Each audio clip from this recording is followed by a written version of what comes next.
Most people would have walked past. Most people would have pretended not to see him. But when a black woman missed her train to help an old man everyone ignored, the entire world turned upside down. That one choice, one act of kindness, would change her life forever. The subway station pulsed with urgency, feet slapping against tile, train wheels screeching, the robotic voice announcing final boarding. Amara darted down the steps, clutching her bag. This wasn't the interview of a lifetime.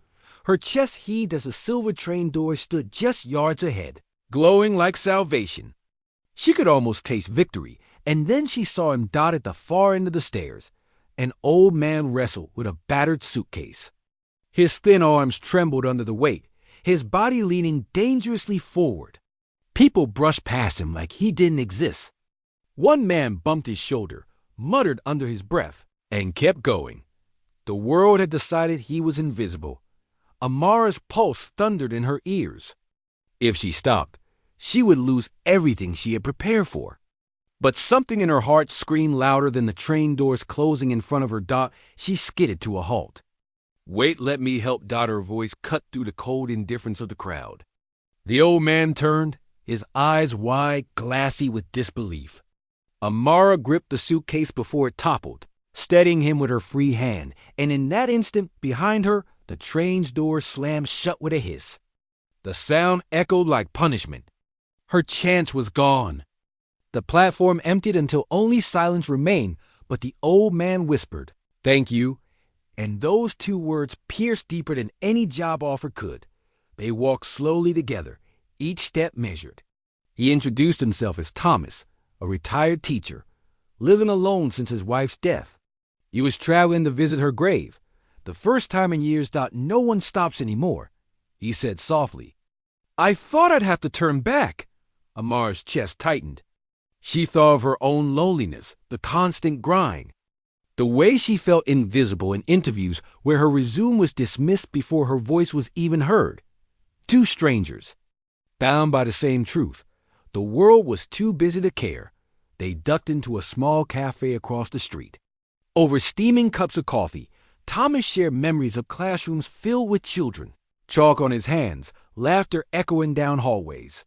His face lit with pride, then dimmed with sorrow.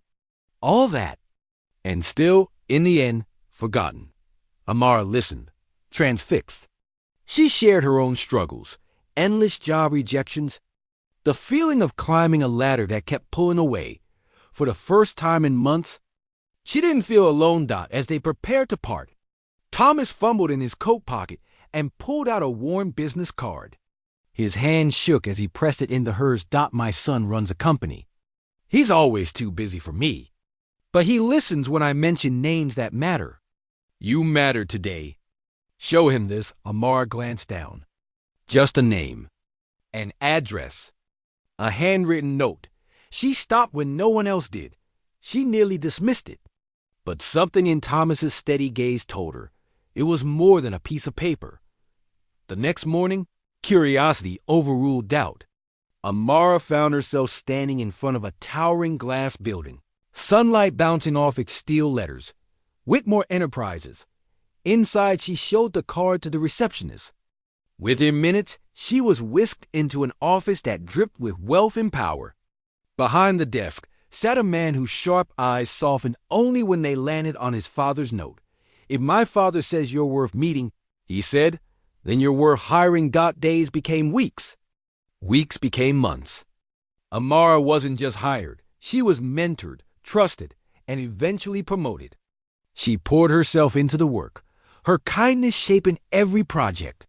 Her coworkers respected her not just for her skill, but for the way she treated people. The life she had dreamed of came true.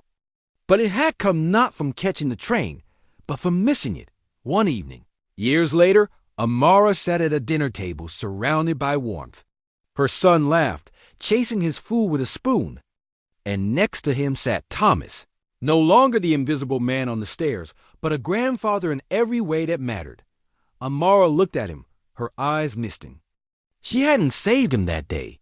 He had saved her. When people asked Amara how she had risen so far, she never spoke of resumes or strategies. Instead, she told the truth. I missed my train, but I caught my life. Kindness has a way of giving you exactly what you need, even when you don't see it yet. Thomas would smile at her words, his eyes carrying the quiet power of someone finally seen.